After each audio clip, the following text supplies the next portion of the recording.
Leadership turns the advantage into a slaughterhouse. Elias is ordered to charge into the massive, smoking hole in the earth, a grotesque, terrifying pit. He is not charging into a clean line of battle. He is scrambling over rubble and bodies, fighting hand to hand in a desperate, chaotic mess. In the smoke-filled, brutal depths of the crater, Elias fights not as a soldier, but as a man defending the very principle of his existence. He survives, crawling out covered in blood, mud, and the ash of gunpowder, but the look in his eyes is different now. He has paid his price in iron and fire. He is no longer an enslaved man who learned to read. He is a warrior who earned his freedom with his own hands. The war ends.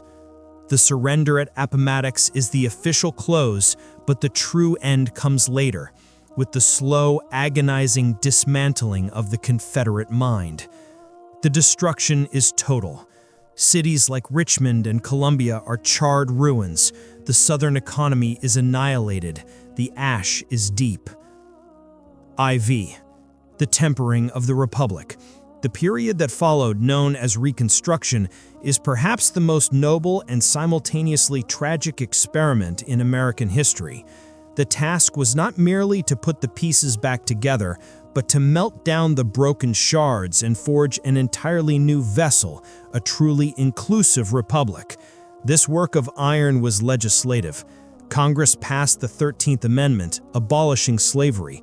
They passed the 14th Amendment, granting citizenship to all persons born or naturalized in the United States, effectively overturning the Dred Scott decision, and most crucially, the 15th Amendment, granting the right to vote regardless of race, color, or previous condition of servitude. These three amendments, the ironclad amendments, were the new Constitution hammered out in the heat of a righteous war.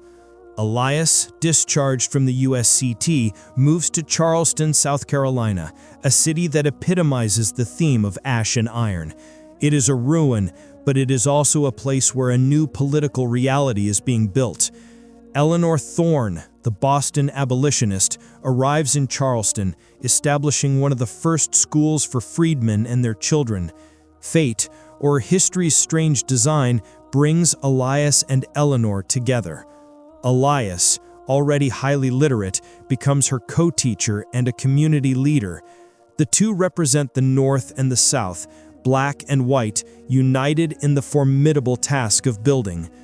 Eleanor brings the resource and the political education, teaching the meaning of the new amendments and the mechanisms of voting. Elias brings the moral authority and the grassroots experience, organizing fellow veterans and freedmen to register to vote. The work is exhilarating. For a brief, glorious time, the South is the most democratic place in America. Black men are elected to state legislatures, to Congress, and even to the Senate. Elias, utilizing his organizational skills honed in the Army, helps register thousands of voters and is eventually elected to the state assembly representing his district. The forging is happening. The Republic is taking shape. VI, the fissures in the iron. But the forces of ash, the remnants of the old order, did not vanish. They festered. The white planter class and former Confederate soldiers saw this new democratic order not as a just foundation, but as an intolerable humiliation. They chose terror. Out of the ashes of their defeat, groups like the Ku Klux Klan arose. They were an organization of violent, anonymous resistance dedicated to driving the newly freed populace and their Republican allies back into submission. Their method was not debate, but the rope, the fire, and the bullet. Elias, now an elected official, becomes a target. His school is burned down, a pile of charred wood and smoldering pages. More ash. His colleagues are threatened.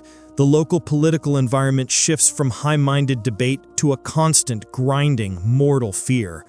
One night, a group of hooded riders comes to his home. They drag him out, beating him mercilessly, demanding he resign his office.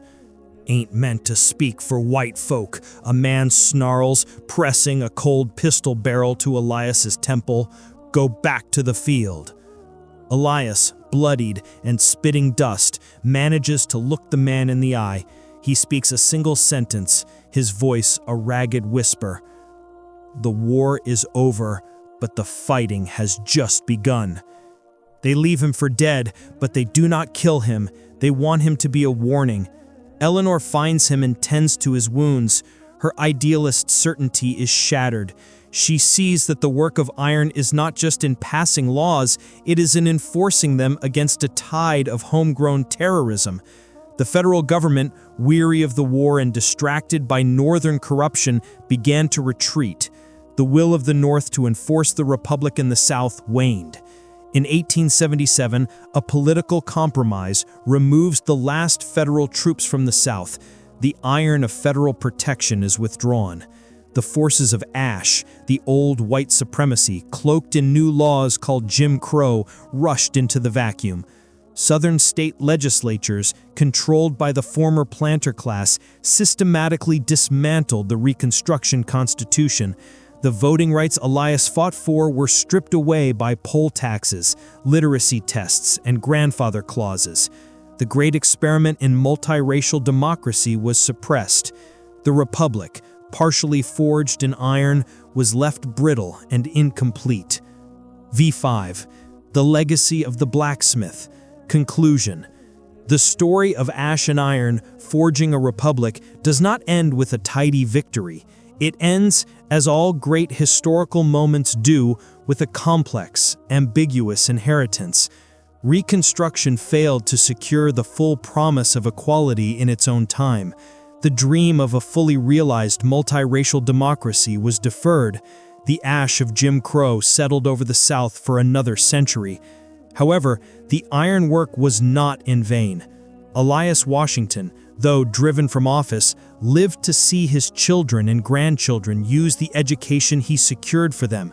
He became a respected blacksmith in his community, his forge becoming a hub for political talk and resistance. He taught his children that the 15th Amendment was still a part of the supreme law of the land, an unyielding piece of iron that could not be burned by ash, only covered. He taught them that the Constitution was like a piece of raw ore.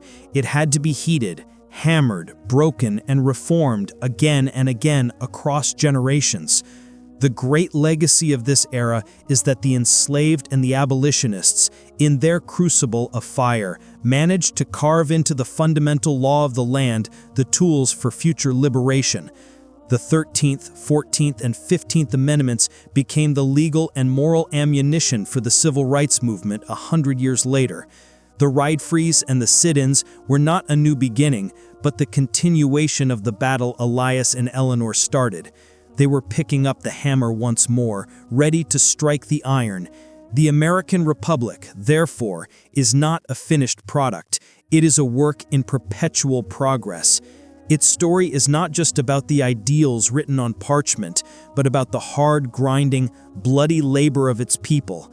Every generation must stand ready to face the forces of destruction, the ash, and apply their iron will to the unending task of building a more perfect union. We must never forget the cost of the first forging. We must never forget the names like Elias and Eleanor, who believed that a nation born in fire could be reborn in principle. The ash has settled, but the iron remains. What will you choose to forge with it?